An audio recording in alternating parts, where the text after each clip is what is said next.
بسم اللہ الرحمن الرحیم۔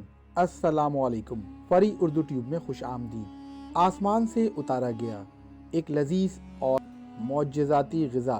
یہ کھانا بنی اسرائیل پر کب اور کیوں نازل کیا گیا تھا؟ کیا یہ غذا جنت سے آیا تھا یا زمین پر پیدا ہوا تھا؟ بنی اسرائیل نے ایسی کیا نافرمانی کی تھی کہ اس کا اثر آج تک ہر طرح کے کھانے میں موجود ہے؟ جب اللہ نے قوم بنی اسرائیل کو مصر سے نکالا اور انہیں فرعون سے نجات دی تو بنی اسرائیل نے حضرت موسیٰ علیہ السلام کی رہنمائی میں بحر احمر کو پار کیا اور فرعون اپنے لشکر سمیت سمندر میں غرق ہو گیا۔ جب حضرت موسیٰ کو کچھ اطمینان نصیب ہو گیا تو اللہ کا حکم ہوا کہ آپ بنی اسرائیل کے اس لشکر کو لے کر ارض مقدس یعنی شام میں داخل ہو جائیں، جس مقدس سرزمین کا وعدہ بنی اسرائیل سے کیا گیا تھا اور جو انہیں عطا کیا جانے والا تھا۔ لیکن اس وقت ارض مقدس پر قوم عمالقہ کا قبضہ تھا، جو بدترین کفار تھے اور بہت طاقتور جنگجو اور نہایتی ظالم لوگ تھے۔ حضرت موسیٰ علیہ السلام بنی اسرائیل کو ہمراہ لے کر عمالقہ سے جنگ کے لیے روانہ ہوئے، جن کی تعداد 6 لاکھ تھی۔ لیکن جب یہ لوگ ارض مقدس کے قریب پہنچے تو ان کے دل میں خوف طاری ہو گیا اور بزدلی پیدا ہو گئی۔ انہوں نے حضرت موسیٰ علیہ السلام سے کہا، اس شہر میں جبارین ہیں جو بہت زور آور اور زبردست ہیں، لہٰذا جب تک یہ لوگ اس شہر میں رہیں گے ہم ہرگز وہاں داخل نہیں ہو سکیں گے۔ یہاں تک کہ بنی اسرائیل نے حضرت موسیٰ علیہ السلام سے یہ کہہ دیا کہ اے موسیٰ، آپ اور آپ کا خدا جا کر اس زبردست قوم سے جنگ کریں، ہم تو یہیں بیٹھے رہیں گے۔ بنی اسرائیل کے اس رویے سے حضرت موسیٰ کو بہت صدمہ ہوا، لہٰذا اللہ نے انہیں یہ سزا دی کہ جس وادی میں انہوں نے پڑاؤ ڈالا تھا وہاں 40 سالوں تک وہ بھٹکتے رہے مگر اس میدان سے باہر نہ نکل سکے۔ اس میدان کا نام میدان طیہ تھا، جو 27 میل کے رقبے پر مشتمل تھا۔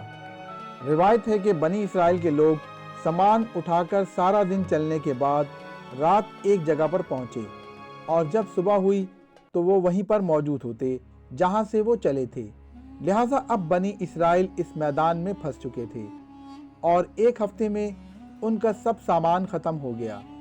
آخرکار ساری قوم توبہ و استغفار کرنے لگی اور معافیاں مانگنے لگی۔ میدان طیہ میں ہونے والے سخت امتحان اور مشکلات کو دیکھ کر حضرت موسیٰ علیہ السلام کو اپنی قوم پر رحم آیا۔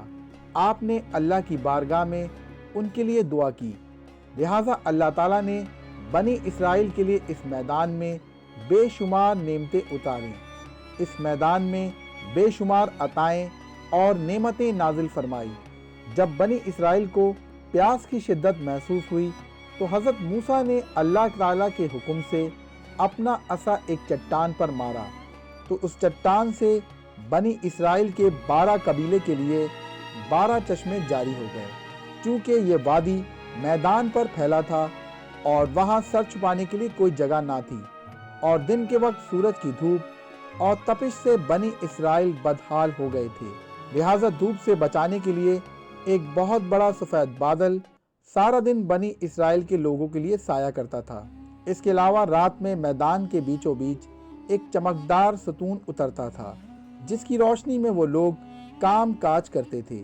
اس کے علاوہ بھی اللہ تعالیٰ نے ان پر بہت سی عنایتیں کی تھی۔ انہی عنایتوں اور نعمتوں میں ایک نعمت من و سلویٰ تھا۔ دراصل اللہ نے ان لوگوں کے کھانے کے لیے آسمان سے 2 قسم کی غذا اتاری تھی، ایک کا نام من اور دوسرے کا نام سلویٰ تھا۔ من شہد جیسی میٹھی غذا تھی۔ انجیل کی کتاب خروج میں لکھا ہے کہ جب وہ شبنم سوکھ گئی تو انہوں نے دیکھا کہ میدان میں چھوٹی چھوٹی گول چیز پڑی ہے جیسا کہ پالے کے دانے ہوتے ہیں۔ بنی اسرائیل اسے دیکھ کر کہنے لگے، من یعنی یہ کیا ہے؟